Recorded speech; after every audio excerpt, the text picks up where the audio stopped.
Bismillahirrahmanirrahim. Assalamualaikum teman-teman. Welcome back to my YouTube channel. Ketemu lagi dengan aku Rizka Krismawati. Sebelum melanjutkan vlog kali ini, teman-teman pokoknya jangan lupa like, comment, and subscribe dulu ya, karena subscribe itu gratis. Berhubung aku membuat vlognya tepat di Hari Raya Idul Adha, kami sekeluarga mengucapkan selamat Hari Raya Idul Adha, selamat berkurban, dan selamat nyate-nyate. Di vlog kali ini, aku akan menjawab tentang pertanyaan-pertanyaan yang sering aku jumpai. Pertanyaan tentang awal mula aku ikut terjun di perbola volian. Kenapa sampai aku membuat vlognya ini tentang perbola volian? Karena banyak pertanyaan-pertanyaan yang aku jumpai bersama orang-orang yang sefrekuensi yang suka dengan perbola volian. Dan sebelum aku melanjutkan vlog kali ini, teman-teman pokoknya jangan lupa subscribe ya, subscribe. Untuk pertanyaan nanti aku jawab pertanyaannya random ya guys, seingat aku. Pokoknya pertanyaan-pertanyaan ini yang bakal aku ceritain itu pertanyaan-pertanyaan yang sering ditanyain ke aku. Itu ya. Untuk pertanyaan pertama, enak gak sih di perbola volian? Untuk apapun itu ada enaknya, ada nggak enaknya. Apapun hal itu pasti ada enaknya, ada nggak enaknya. Kalau untuk nanyain yang enaknya itu dapat temen, dapat wawasan baru, dapat pengalaman, dapat pembelajaran juga, dan bisa mengharumkan nama sendiri juga, nama orang tua juga, nama keluarga juga ikut terseret jika kita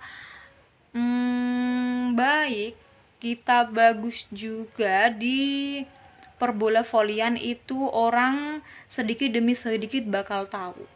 Enaknya ikut di perbola volian itu menurut aku sih itu.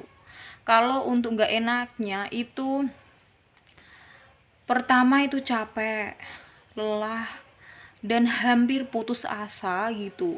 Karena nggak kuat sama bulian orang, sama cacian-cacian penonton yang tujuannya itu untuk mendownkan kita. Pokoknya hal terbenci aku itu ketika itu tadi, dan ketika ocehan penonton yang bicaranya itu sudah melebihi batas atau sudah sampai body shaming. Itu yang paling aku benci. Karena itu gimana ya, namanya orang juga punya mental pun orang itu kan beda-beda. Tapi kelamaan nanti bodo amat lah. Aku bodo amat lama-kelamaan, tapi pas awal-awalnya itu aku kayak kok gini sih, kok gitu sih, kayak gitu. Tapi terus lama-kelamaan alhamdulillah itu termasuk salah satu menguji mental dan membentukkan mental. Gitu. Terus ada yang tanya lagi gini, itu apa? Restu dari keluarga itu menurut kakak itu apa ya? Menurut kakak itu penting nggak? Kayak izin dari keluarga gitu, penting nggak? Menurut aku sih penting banget, karena event-event itu kan nggak hanya sore hari. Kalau event-event besar itu nggak hanya besar, atau event-event yang gimana lah, pokoknya event itu ada yang malam hari. Sedangkan kita gak dapat restu, gak dapat izin ketika kita ikut apa ya, ikut pertandingan eventnya kok malam hari sudah gak dapat izin, terus kita ngelanggar, itu gak enak. Nanti respon keluarga setelah kita pulang itu mesti gimana ya, mesti langsung dibaweli, mesti dapat omelan yang gak enak, apalagi dari tetangga-tetangga yang gak suka.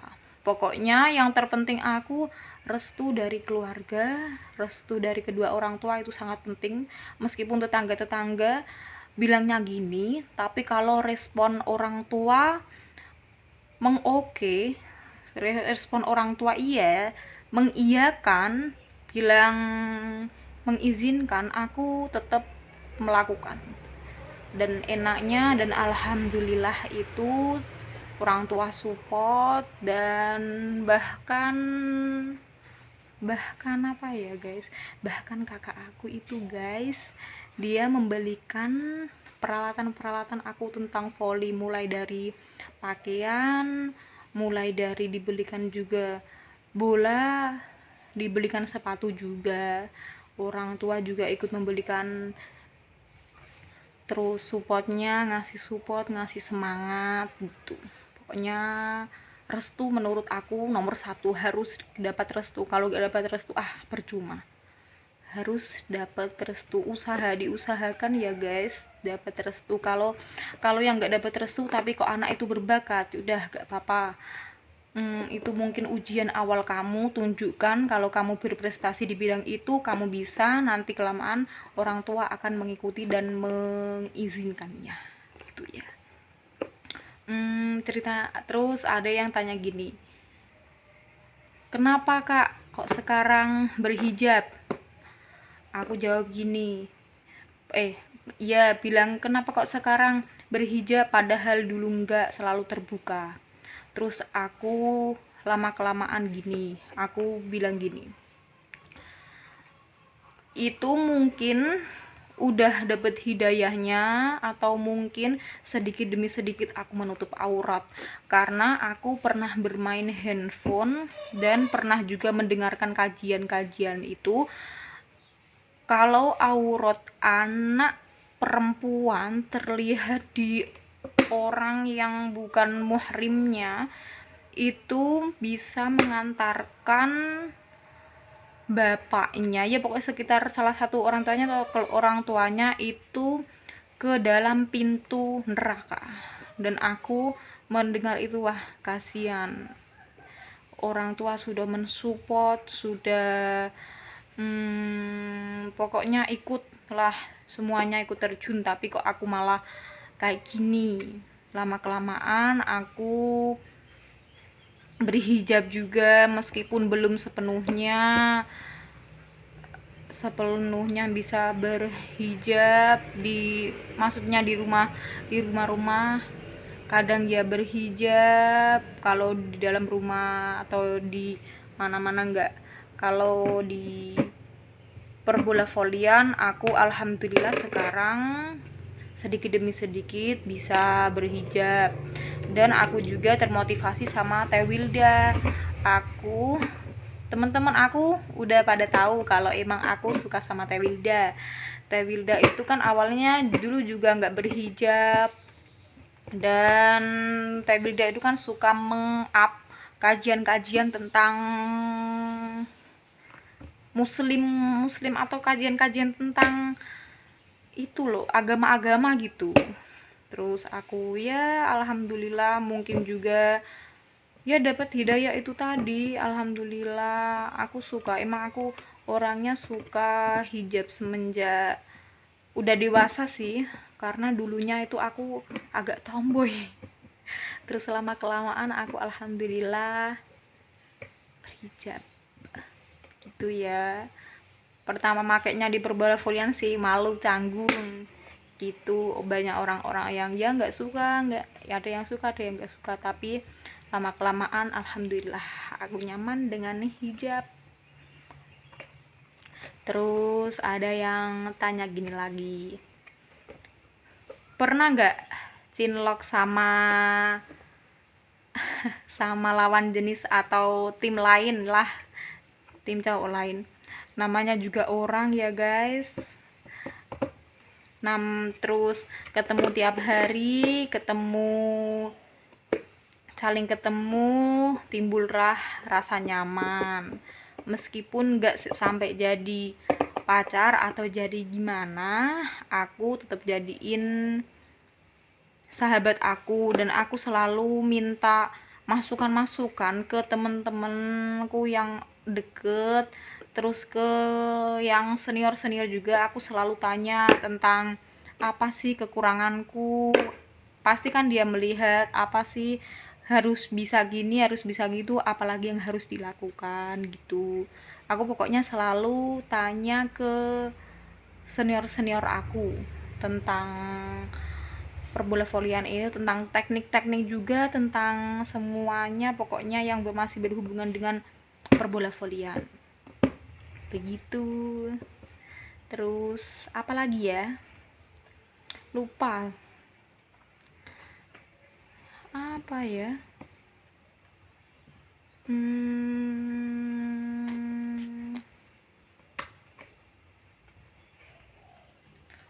Oh iya, terus ada yang gini lagi.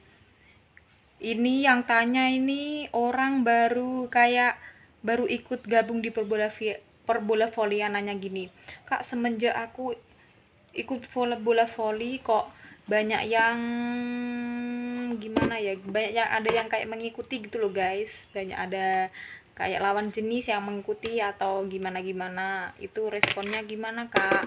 Untuk merespon itu kan termasuk salah satu juga apa ya, dia nggak boleh sombong atau apa ya, kayak mengagumi kita atau kayak idola fans gitu ya. Itu aku menghadapi itu semua ya, untuk menanggapi itu aja dengan enjoy, dengan dibuat santai aja, dibuat dengan tujuan memperbanyak teman aja, tujuan juga menambah tali silaturahmi juga, dan menambah apa ya, menambah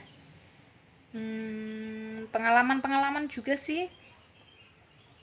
Karena kalau kita enak sama orang itu pasti juga enak sama kita gitu. Pokoknya jangan selalu merendahkan orang dan jangan selalu suka mengabaikan orang gitu. Pokoknya kalau ada yang suka sama kita dan yang suka, nggak masuknya dalam hal apa, nggak dalam hal kemana-mana, sukanya itu kayak suka sama permainan kita, mengagumi kita kayak gitu, itu welcomein aja sama orang yang seperti itu, biar dia enak, kita pun juga enak. Nanti lama kelamaan kan kita nanti banyak teman dan banyak wawasan juga kalau kita bertemu dengan orang-orang banyak begitu.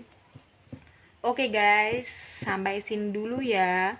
Maaf agak apa ya, agak, karena ini awal mula vlognya jadi agak nggak terlalu lancar juga dan masih kayak mikir-mikir gitu, nggak langsung lancar gitu karena ini baru awalnya gitu ya guys. Maaf banget karena ini baru. Alhamdulillah sampai sini dulu ya guys vlog kali ini. Pokoknya ambil baiknya dan pangkas buruknya.